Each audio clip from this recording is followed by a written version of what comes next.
Mukam karoti vāchalam bhango langhayate girim. Yat kripa tamahang bande Sri Gurun Dinatarinam. Sri Chaitanya Manovistam Stavitam Jena Bhutale. Shayam Rupakadamayam Dadati Shapadantikam. Nindantam Pulakot Korena Bikasam. Nipa Prasunachayim. Prodrikritva Bhujadvayam Hari Hari It Uchay Vedantam Muhu. Nrittantam Drutamasru Nirjara Chai. Sinchantam Urvitalam. Gayantam Nija Parasadai Parivratam. Shri Gaura Chandram Nama. Ananda Lila Maya Vigrahaya. Himavadivyach Chavisundaraya. Tasmai Mahaprema Rasa Pradaya. Chaitanya Chandraya Namo Namaste. Vande Nanda Rajastrinam Bhadarenum Abhikshnasa. Yasam Harikato Gitam Punati Bhuvanatrayam. Yes, Prabhu. Dandavat Maharaj. We have a question from Dhananjay Prabhu, Russia. Very often we hear about 10 million Cupids in their full-blown cupidity who feign seeing the beauty of Lord Gaurasundar. Also in praṇām-mantram to the deities of Sanātan Goswāmī, we meet the name of Madan-Mohan applied to the Lord. While the concept of Eros as the driving principle is more or less conceivable, the personality of Cupid remains beyond the grasp. Who is that Cupid and what position is he taking?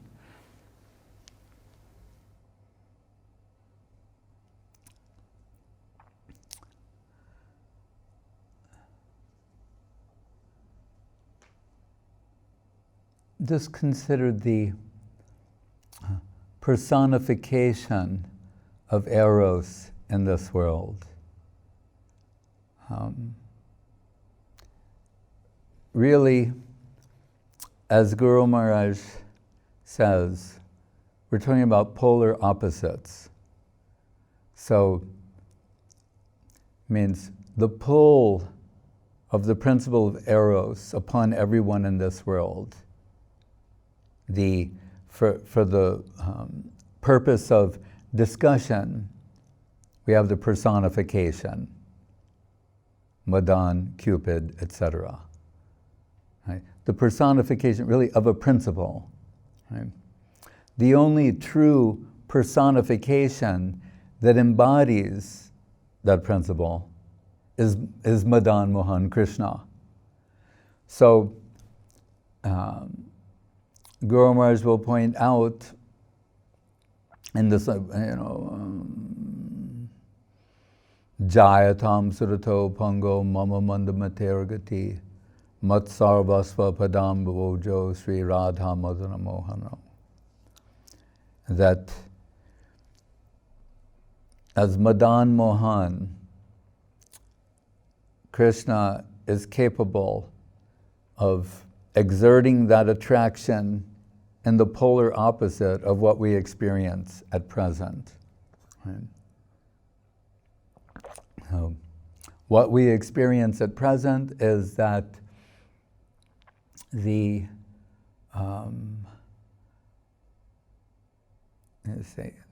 sense that by acquiring, controlling, and consuming, we will achieve fulfillment.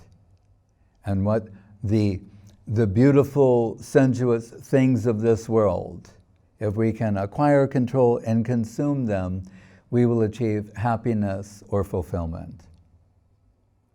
Right?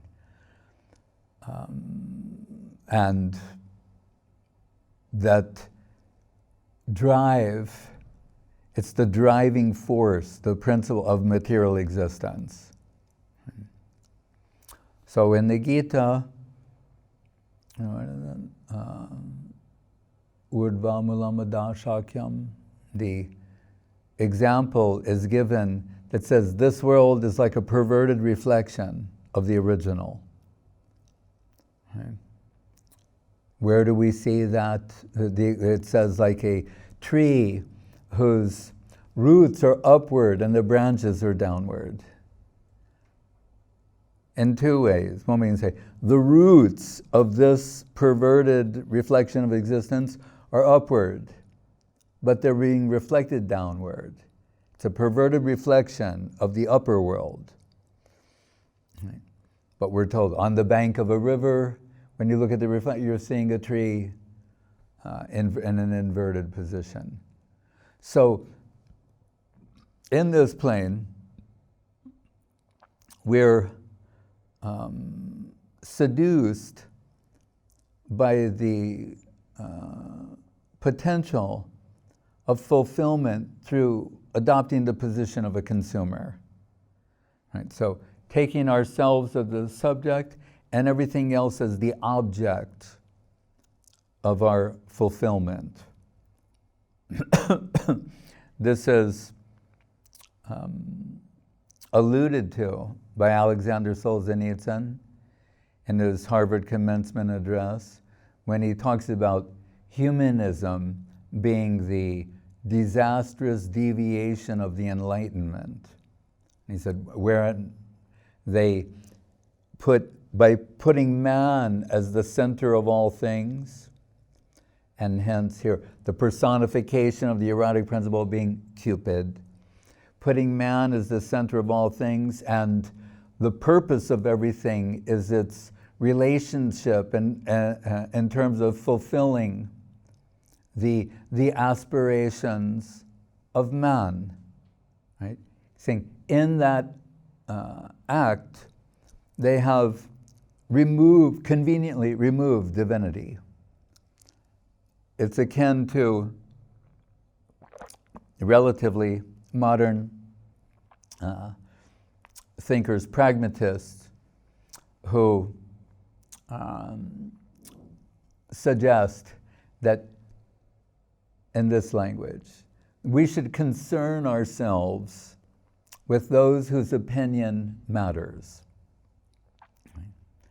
And what they mean by that is to say, look, these gods, goddesses, Cupid, if you want, Zeus, or in your Vedic, what do you call it, pantheon, Brahma, Shiva, Vishnu, Shiva. Come on, you don't know, I don't know, we don't have any direct experience of such things. So, but you know me, I know you, we know so many others.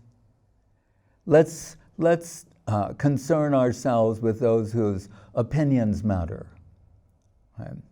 We'll be best directed.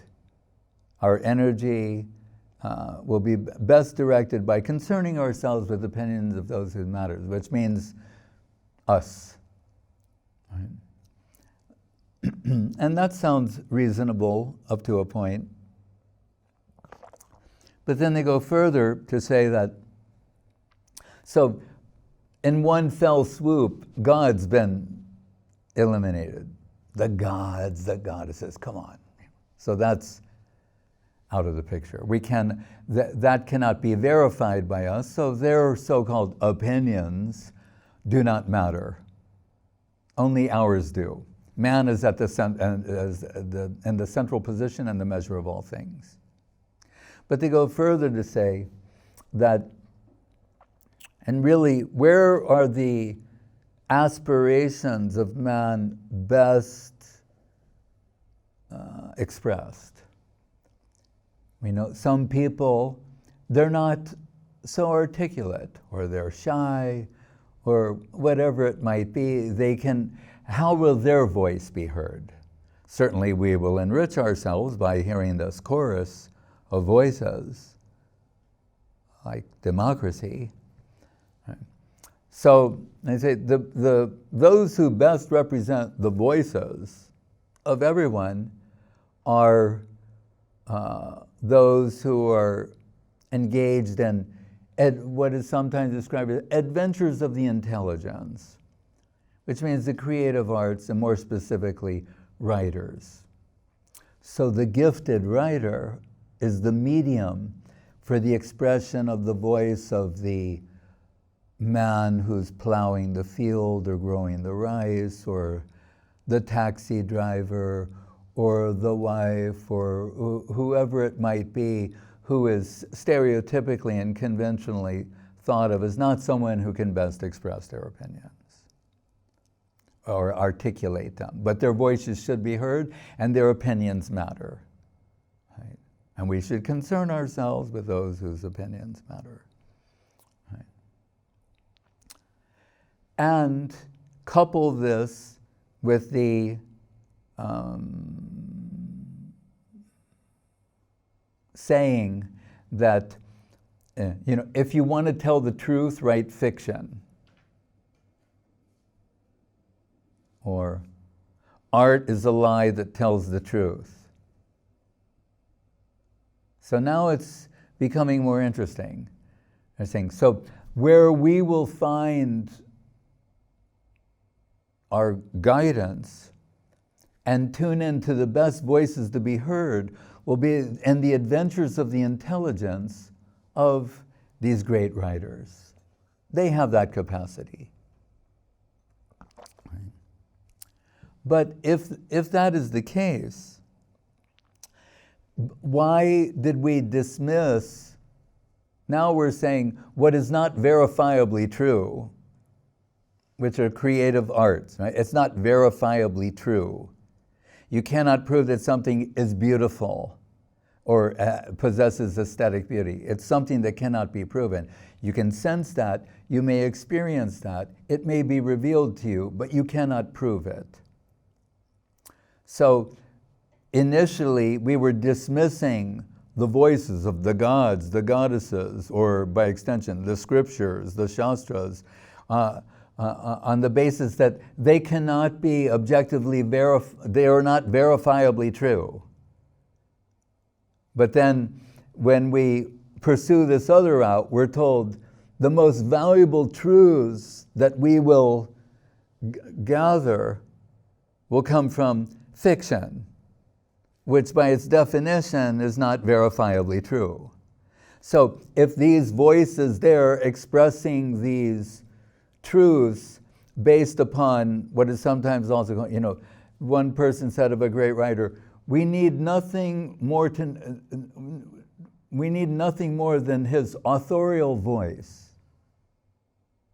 Like, this is presented so well, so perfectly, so profoundly. The authorial voice is sufficient evidence for its own verification. And I said, well, that's a wonderful thing to say about a writer. And I'm not saying it's untrue. Rather, I like to explore that idea, but extend it further too. So here on the other hand, that you say this revealed truth is not verifiably true, right? So we're going to, and the voices that may be heard there and what they're expressing will eliminate that from our consideration because it doesn't matter. But then on the other hand, you're telling us what really matters, the opinions of those who matters, is best expressed in fiction. Do you understand? Why should this be dismissed?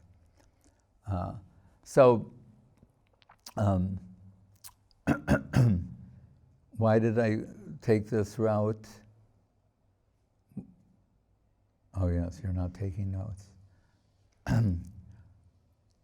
Oh, because we were talking about Cupid as expressed within this realm and Madan-Mohan at the other extreme. So,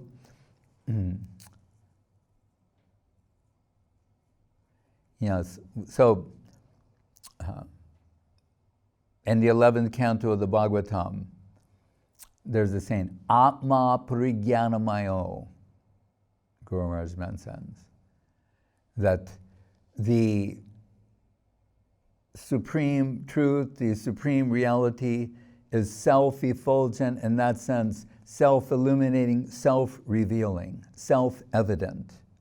Here we have the authorial voice, and that's sufficient, then this will be sufficient.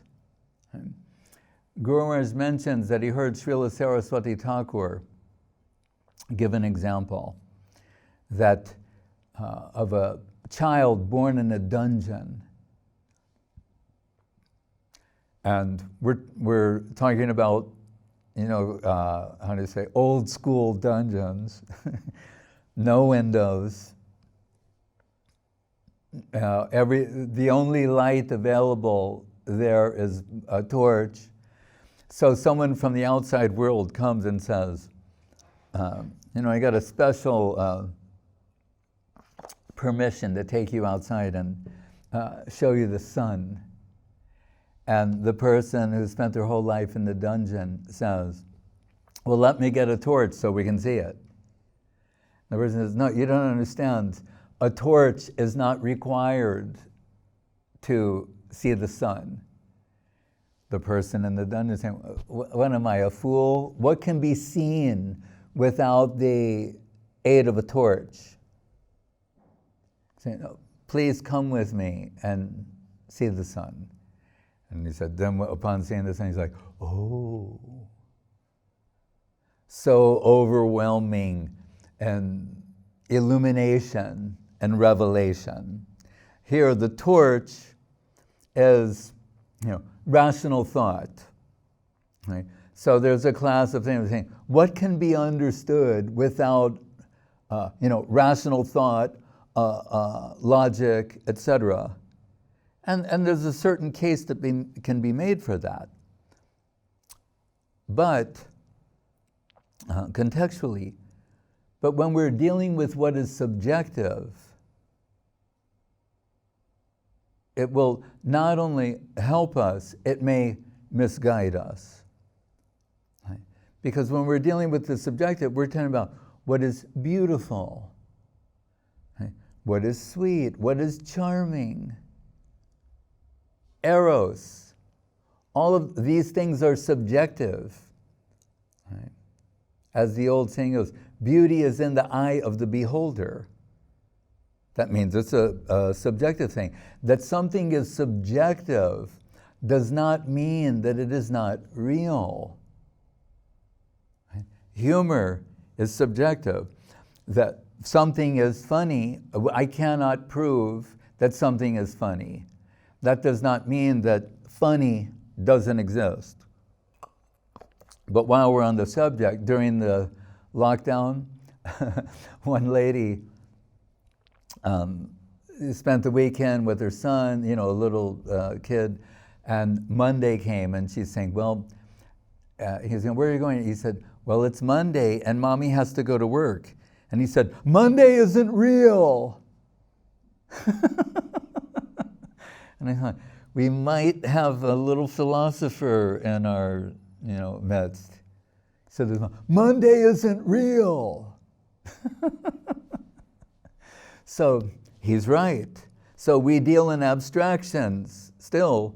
They're helpful to us. But in the inverse, just because something is, because Monday is subjective doesn't mean it's not real in another context. I get what he's saying, and I happen to agree with him. But there's another realm in which Monday has its value. That may be a poor example, but an example nonetheless. That someone or something is beautiful cannot be proved. Right?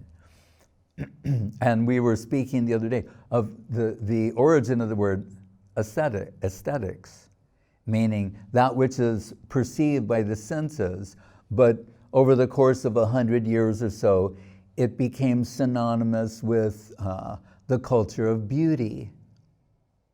Right?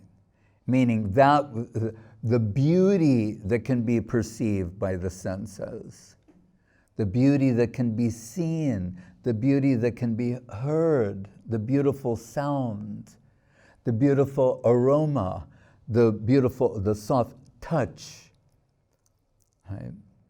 Taste.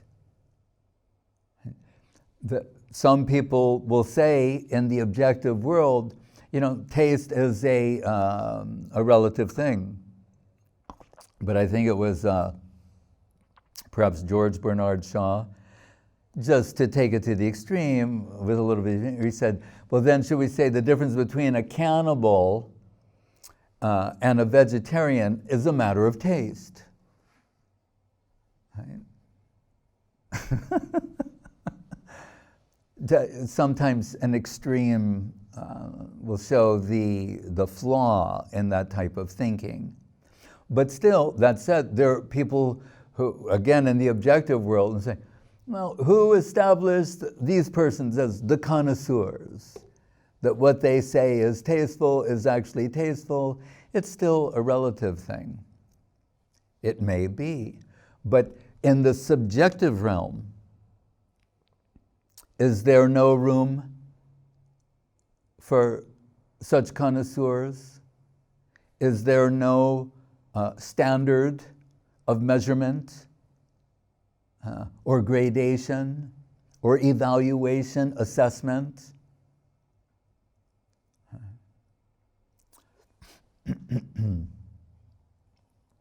In the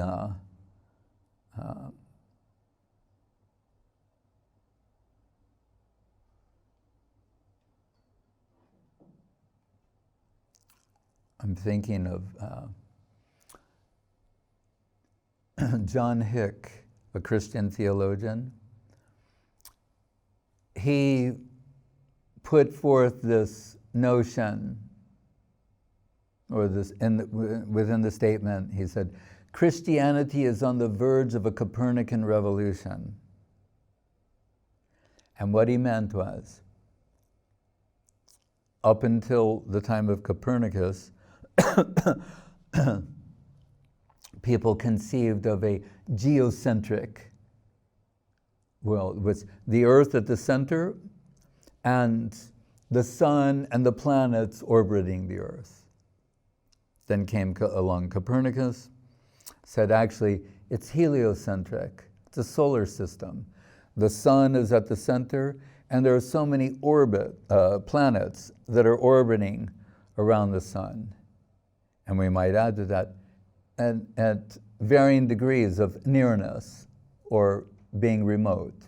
And we say the ones who are more near or more alike. So he said Christianity is on the verge of a Copernican revolution. He said, and he's a Christian theologian, and he was not abandoning Christianity. He was just, we might say, having an epiphany.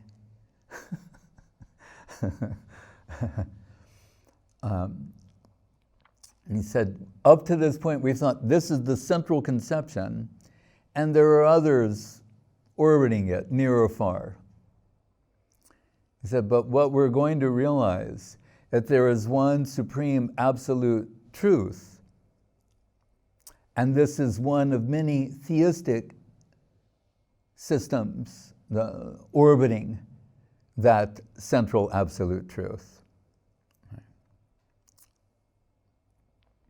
Cupid's like one of those planets orbiting the Krishna. But to proceed further, right? So if we're saying, well, there are, for some, it would be enough to admit that there's a plurality of theistic systems. They might be quite proud of themselves, actually. You know, yes, I believe there are many religions. You know, I accept all of them. Or the old yatamat tatapat. As many ways as you can conceive, there are that many paths. That's to take it to the extreme. Or, you know, all the paths lead to the top of the mountain. That's not true. I don't know. People just hear something like that and go, yeah, right, that's profound, but untrue. Try taking any path and going to the top of a mountain. I've followed a guidebook when I went to Badrinath. So that, as I say, for some, it would be enough to acknowledge that there's a plurality, and then they would think, my job is done. You know, I'm graciously, generously accepting that there are many legitimate religious traditions. I wish everyone well. And, But if there's a plurality, then there must be gradation. Right? On the basis of something Guru Maharaj said, I take this in a particular direction. So he is saying, what he will say is, you need to measure, how do you say, to establish the relative value of any particular system, you need to measure it against an absolute standard. So we will say that standard is Rasa. Right? Which is not easy to translate because it can mean liquid, mellow, love, juice, you know. Like, but for the sake of this, we'll say, you know, the love aspect and loving intimacy. Just as we see now in the present situation, currency fluctuation. Okay. So we will see, if you look on any chart, they'll say, say the US dollar over there, and then it'll say Thai baht, 32 or 33, Russian ruble, 75, Indian, this much, pound, this much, renminbi, yuan, this much. So it's not one-to-one.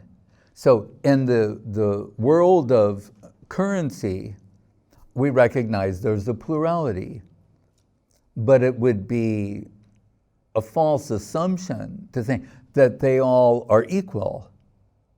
So in this context, just in this context, the US dollar is like in the absolute position. And then all these others are measured against it. Their relative value is established in its relationship to this absolute. Then you find that it's 7 of these, or 35 of those, or 75 of these to equal 1 of these.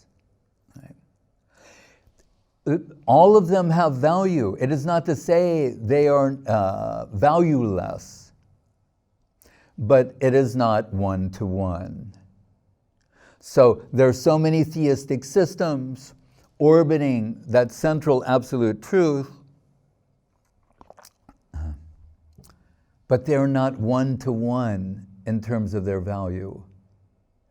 So to measure them, the standard will be Rasa, right? Loving intimacy. So we will, the premise will be, according to the degree of any theistic system accommodates, promotes loving intimacy, and to what degree it will show superior qualities and be assessed of higher value. That's the premise. So, what are the different theistic systems, concepts of relationship with divinity? For the most part, it is one of awe and reverence, awe and reverential devotion. Right? But that betrays a lack of intimacy. It means distance, not nearness. As in this world, the president, the king, the prime minister does not have an intimate relationship with the citizenry. And on account of that, the appropriate mood of relationship is awe and reverence. Right? But it means distance, but it's a natural distance. Right? So whenever they appear, the citizens are full of awe and reverence toward the chief executive, or king, prime minister, president. Right? who's supreme in that context. But they may be privileged to see the entourage, right, of the, how shall we call him, supreme executive, chief executive.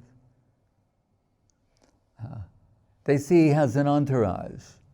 And the entourage, they're also deferential, but because they're somewhat nearer, he may know their names, even their wives, their children. There might be some rapport between them, on a little increased intimacy, right? Not so distant. And that entourage, they are privileged to see, his interaction with his wife, children, mother, relative, friends. Like, he has some friends he went to school with. And that group of friends that he went to school with, they might know his nicknames. Some of them might even be humorous. And from his friends, if they sometimes, in a joking way, insult him, it's giving him delight. Because on account of the nearness and the increased intimacy of them, it appears to be giving him delight, the prodding of his friends. So we see they're gradually transcending the awe and reverential aspect. Right? And they're privy to see the wife, the mother, etc., the more intimate relations. So if we move along with this sort of analysis, we'll see that to the degree that there is loving intimacy, that the awe and reverential aspect recedes into the background. They know who he is, but their love and affection eclipses that it goes into the background so that they can have either friendly dealings or the mother. We know the mother can come and grab him by the ear and say, "Listen to your mother." And he'll go, yes, mom, I will do that. I will do what you say. Right? How can she exert such control over him? She has no legal right to do so. Right? She has no constitutional power or authority to deal in that way. From anyone else, the guns would come out, right? But from its mother, everyone has to and he has to obey his mother. Why? Out of love and affection, not rules or laws or constitutional clause in the Constitution. Then he also has his consort, right? And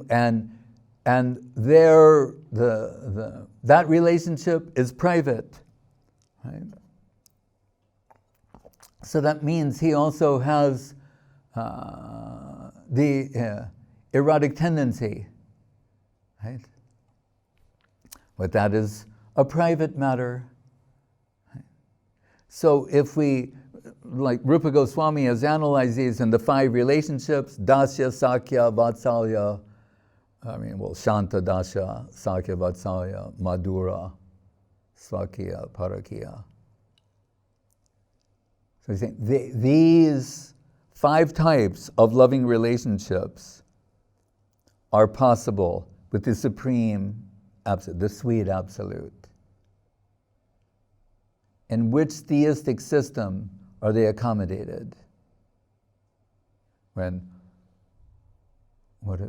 don't know what percent to give. 99% sounds like a good number to use. 99% of the theistic systems in the world do not even remotely approach us. Right? They remain in the awe-reverential default mode, which again is a legitimate position, but is understood to be a distant one. Even within Vedic culture, for the most part, it does not accommodate this, what the speak of promote it. Right? The so-called Vaikuntha world, right? Bahunam janmanamante jnanavan mam prapadite vasudev sarvamiti samahatma sudurlabha. Krishna says, after many, many births, bahunam janmanamante, after many, many lifetimes, may mean millions of lifetimes, one may come to the conclusion, jnanavan, one who finally will know and understand Vasudev Sarvamiti, that Vasudev, Krishna, is the source of everything, including the erotic principle. Everything means everything.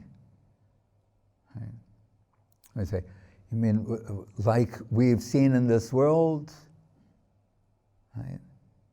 As you mean whom the humanist removed and put man in the center as the measure of all things? Rather, and just to, how do you say, we're told the goddess Saraswati puts words into the mouths of the opponents of divinity at different times. So if we wanted to be generous, we could say, as Guru Maharaj did in quoting one Bengali poet, he's saying, man is higher than God. And all the humanists are cheering, yes. But what he means to say is the human-like pastimes of divinity are superior to the majestic aspects of divinity. At least if we allow Guru Maharaj to mercifully Krishnaize these statements. So when if they say, man is the measure of all things, then we'll say, yes, the central conception of the infinite should be the measure of all things. The extremes being Brahman, all-accommodating Brahma, all-permeating Paramatma, greater than the greatest, smaller than the smallest. What's the central conception of the infinite? The golden mean of the infinite? The human-like aspect, whose charm is that Kandarpakoti Kamaniya Vishesha Shobham, as irresistible as 10 million Cupids. If the one Cupid of this world is irresistible, right, then, and I was thinking about this earlier today, because, and as Dhananjaya Prabhu said, we always, and when he says, we often hear, and everything, he often hears it from me. And I'm saying, maybe it's not as, maybe my degree of emphasis is not standard, but it is often heard from me. I'll concede that. And yet you will hear it again. Because I was thinking about, I am obsessed with this subject, actually. And also with this number, 10 million. Because as I said the other day, that when we were talking about that Radhar Swarup, Krishna Prem, Kapalata, Radharani being, a Kapalata of Krishna Prem, and the gopis being the twigs, etc., 10 million times greater pleasure. And I was thinking, how is that possible? And again, 10 million. So first of all, let's say 10 million, it in a sense, just for the sake of this talk, let's say, that's as far as your brain can go without blowing a fuse.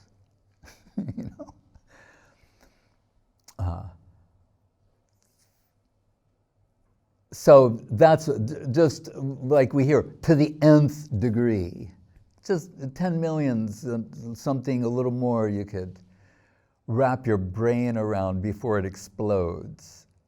But I remember as a child in school when the first time I saw ad infinitum, I can still see a nun writing it on the black and saying, and these numbers go like this, and then you put this line, and that means to infinity. And my mind was blown. As I've mentioned before, the intro to a TV show, I was told I could watch this and then I had to go to bed on a school night. And this Dr. Zorba would come on with chalk and a blackboard, and he would go.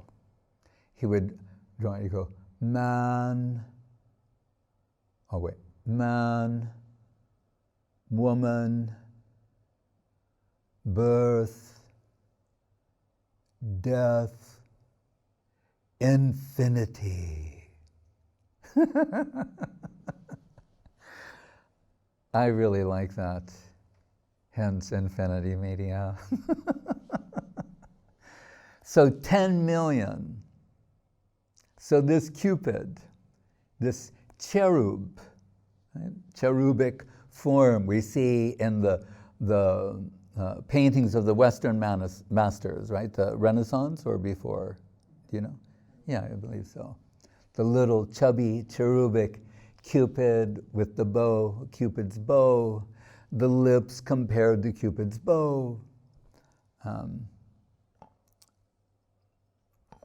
The personification, and go back to what we said before, Monday isn't real. All right.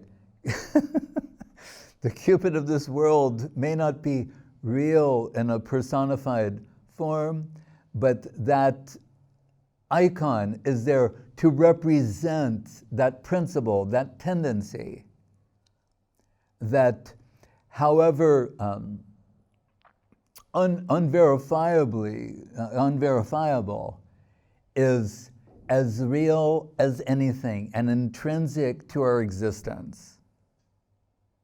Okay. The erotic principle, Eros, cannot be separated from our existence. This is Srila Saraswati Thakur. He said, you cannot remove that principle any more than it would be to do away with the existence of the jiva. Auden. We are Eros and dust. So, the example. So, of the supreme executive, president, prime minister, king. So we will see that this principle of extreme loving intimacy, including Eros. I said about Vasudev Sarvamiti. And crossing that, you enter the southern hemisphere of the spiritual world, the Vaikuntha world, where what do we find? 2.5 rasas. Shanta, Dasya. Right? The Aiswarja aspect, the majestic aspect of divinity, an unlimited display, Lakshmi and Narayan. And I said why 2.5? Because we hear from Srila Guru Maharaj, and it's perhaps extracted from the Brihad Bhagavatamritam of Sanātan Goswami Prabhu, that in the case of because there's gradation everywhere and everything. That we learn from Guru Maharaj.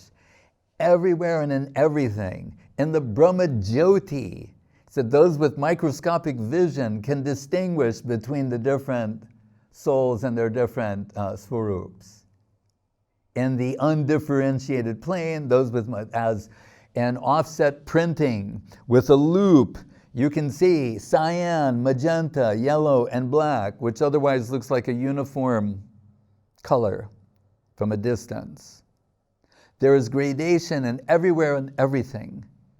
So, what is the half? In the case of some old-time servitors, like back to that entourage, even though their servants, Dasya Rasa, predominantly, they're borderline friends. Like the old servants, been so long with the master, there's a slight degree of friendship there. It's a very beautiful thing. As the southern hemisphere transitions north to Ayodhya, but Rupa Goswami in Dwaraka, Rupa Goswami just goes, Vaikunthaj Janito Bara Madhupuri. Guru says, in one leap from Vaikuntha to Mathura. Why? Janita, birth pastimes of Krishna. But we can say Sitaram and Ayodhya, the Dwaraka queens, and there, but he goes to Madhupuri. Shama eva param rupam puri Madhupuri bara. Right? The supreme Madhu, Mathura, but Madhu, sweetness, Madhura. Why? But we say, well, Mathura, yeah, it's Mathura, Vrindavan ahoite Shrestha Govardhana Shoila, Gandharvika Giridhari Jatakrida Koila, more refined, sweeter than Vrindavan, Govardhan, more Radha Kund, and then their differentiation everywhere and everything. Radha Kunda Tata on the bank, and the Jal in the waters. So 10 million times, Kandarpakoti Kamaniya Vishesha Shobham. Really, it's infinite. But because that is, achintya, this number is given not as hyperbole, but actually almost the inverse, just to bring it to the point where you can conceive on some level, which would make us faint if we can think, that Cupid principle amplified to a 10 million magnitude, like when you take the number and have the, what is that part called? Power, right? To the infinite power. How beautiful, that's what they're saying. Kandarpakoti Kamaniya Vishesha Shobham. The only reference point, you have your objective Cupid of this world, they're saying, magnify that 10 million times. But really, it's to the infinite power. And that is the seductive charm, beauty of Krishna. So therefore, Guru is saying, and combine Krishna with Radharani as Mahaprabhu. So he says, Koti Kami Murchitangri Rupa Rasa Rangaram. The 10 million Cupids would faint to see the beauty of Sri Chaitanya Mahaprabhu. So, only in the central conception of the infinite, the golden mean of the infinite, Krishnara Jateka Kela Saratam Naralila Naravabhutahara Swarup, Gopa Vesh Venukar Navakishore Natavar Naralila Hoyanurup.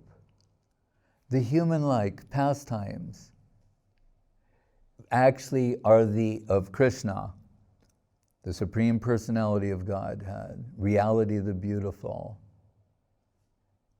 are the template for human civilization, not the inverse. It's not that we're projecting, what is it, anthropomorphism? No, it is the inverse. The human-like pastimes of Krishna are perverted, reflected here, the template for human civilization. So to an example, like Saka Chandra Nai, and Nyai, remember, logic has its value. So we're told there, it's the logic of seeing the moon through the branches of a tree. Right? So if I say to you, and I go, you see the moon over there? And you go, no, I don't see it. I go, you see that tree? All right, yeah. Go up the trunk of that tree and see the branch on the right. Go out to the, oh yeah, there's the moon, I see it. So the example is not the proof. It's just, it assists us in precisely locating the truth, viewing it.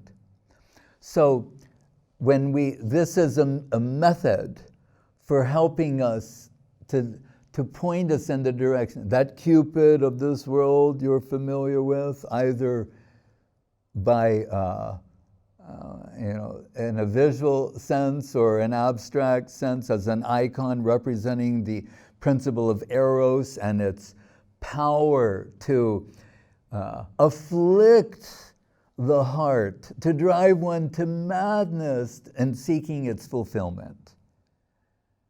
Right? Way beyond, to make one totally irrational in the search for fulfillment, to be so obsessed, right? Like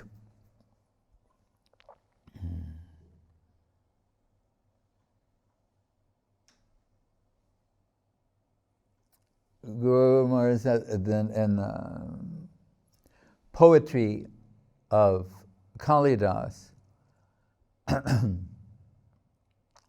does it say for like Hangsadut? That is a Rupa Goswami has a Hangsadut. There may be other, it means swan messenger. So Guru Maharaj said we can conceive of a swan being a messenger, and it's very beautiful. Actually, it's Lalita Saki chastising Krishna, telling a swan what that swan needs to go and tell Krishna. How he's misbehaving and not treating his beloved fairly. So Guru Maharaj said, we can conceive how swan can be Hangsaduta. But Kalidas has written Megadut, the cloud as messenger. That's more of a stretch. Now we're going more and more abstract. He's saying, how can it be? He said, because when one is totally mad, mad with lust, everything can be a medium for its expression. So even the cloud can be a message. That's what he said. That's the intensity of the madness of Eros. And everyone of a particular age knows what I'm talking about, if they're honest and candid. We're talking about that type of madness and searching for fulfillment. And then through extrapolation, we're saying amplify that 10 million times, and that's just the low end number. Right? Amplify that to 10 million times, and you're going in the direction of the beauty, the seductive charm of Krishna. That's what we're being told. And Madan-Mohan, the reason Madan would be mentioned, because we're in the stranglehold of Eros in this world. That's it. And it's either it's expressing itself in different ways, or its repression is expressing itself in different ways. But it is the driving principle of material existence, because it's the driving principle in the original. Janmadyasya yataha. Vedanta, Janmadyasya yatonvayaditra, and the Bhagavatam. And what does Chakravarti Thakur tell us? Janma Adi, the Adi word here means Adi Rasa, Adyo Eva Rasopara. It's the original, it's the source of everything, but it's not an abstract principle. The true personification of Eros is Madan-Mohan Krishna, and Madan-Mohan Mohini, Radha Thakurani. Everything is coming from them. Guru Maharaj said, Madhva says, there's a thing. Right? Then the devata of that thing, the Guru Tattva, Nityananda, and Radha Krishna Govinda Chidli Lilamritam. And I love this so beautifully, Guru Maharaj said. He can say this in all humility and perfection. He says, but I say just the opposite. And I'm dancing.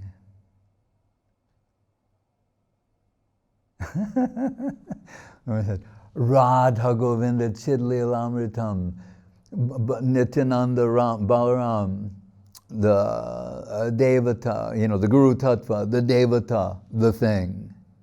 Janmad Yasya Yataha, Vasudev Sarvamiti, Ahang Sarvasya Prabhavo.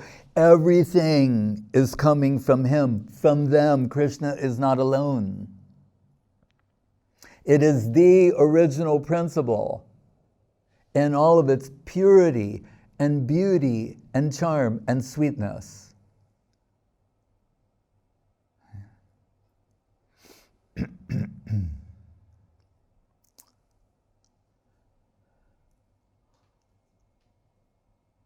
But even within Vedic literature, there are different representations of Madan and Ananga, who does not possess any limbs.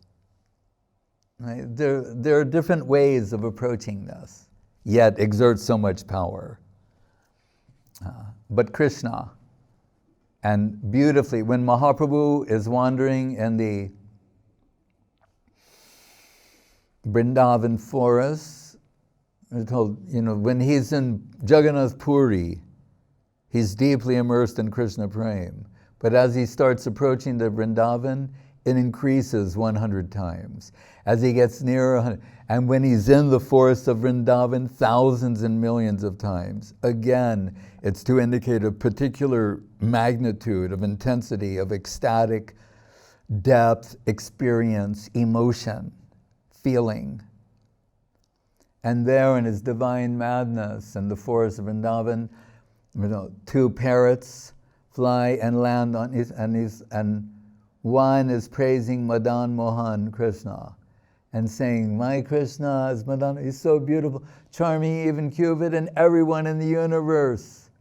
And beyond is irresistibly drawn in attraction to the beauty of Krishna. Suk, parrots and that. Then the other parrot, Sari, the female, she said, yes, but that Krishna, he only achieves that position, as we told, the full-blown cupidity, in the presence of Sri Radhika. She brings this out in Krishna to its fullest expression. So Krishna, reality the beautiful, he's most beautiful and most sweet and irresistible, enchanting at her side. And then she goes on the further saying, otherwise, he is bewildered by her. Hare, we're told, Hari, who steals, takes away, Hari. It's not his Chitta Hari, the mind stealer. Right? But Radharani Gauranga said as Hare, she can steal Krishna's mind. What is her power, her greatness? She can steal the mind of Krishna. And how? Revealed in the pages of Sri Chaitanya Charitamritam in the beginning, and then you can understand this book is unlike any other. He says, the Vedas, they're singing my glories and my praises.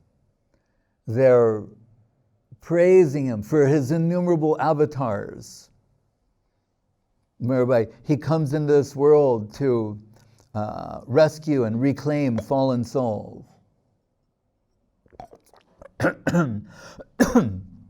As innumerable as the waves of the ocean. And they're offering so much praise to Krishna. Right? Deva Deva, the God's God, the Adi Deva, the original Lord. praising his pastimes and saying so much glorification. And he said, but my beloved, Srimati Radharani, she's cursing me for some misbehavior on my part, trying about transcending the awe and reverential, majestic aspect of divinity. She's cursing him. And what does he say? And it's stealing my mind away from the reverential hymns of the Vedas. They're telling him how great he is. He's the great, you are the greatest of the greatest.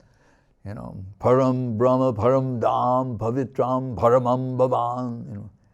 And she's telling them that his behavior is not so great, but in an extreme way. Cursing him is the word used. And he's saying the sweetness of that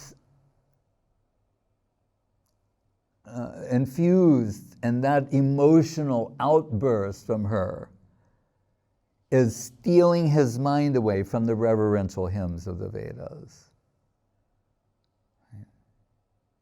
So this is an inconceivable plane that we hear of in the pages of Charitamritam. By the grace of our Guru Varga, we're sometimes given a glimpse. And sometimes some reference is made to the things of this world of which we have some experience, to serve as a means through amplification and degrees of magnitude to point to the upper world. But Guru Maharaj said, and these three, Madan-Mohan, Govinda, Gopinath, you're being told from the beginning of the Madan-Mohan deity, it's being, he's saying, in a vague way, which is appropriate, because it is understandably, to go into detail is so likely to be misunderstood that is injurious for us in the neophyte position. But we're told through Madan-Mohan, in a vague way, this prospect is being announced. Who can charm Cupid or break the stranglehold that Cupid, the mundane Eros, has upon the heart, release that and allow what? To enter some non-differentiated neutrality? No, that where that principle will achieve its ultimate fulfillment. Gopinath. And the means Govinda. Sarvapadi vinirmuktam tat paratena nirmalam rishikena rishikesha sevanam bhakti ruchate. By using the senses that are so, what do we say when we're talking about Blake? If the doors of perception are cleansed, the infinite will be revealed. So the process of devotional service, performing simple acts of devotion under the guidance of Sadhu, Shastra, Guru, and Vaishnav, cleanse the doors of perception, the senses, and then the charm of the infinite in terms of seeing, hearing, tasting, touching, smelling, feeling is revealed. But again, indicated in Madan-Mohan Krishna. Hare Krishna.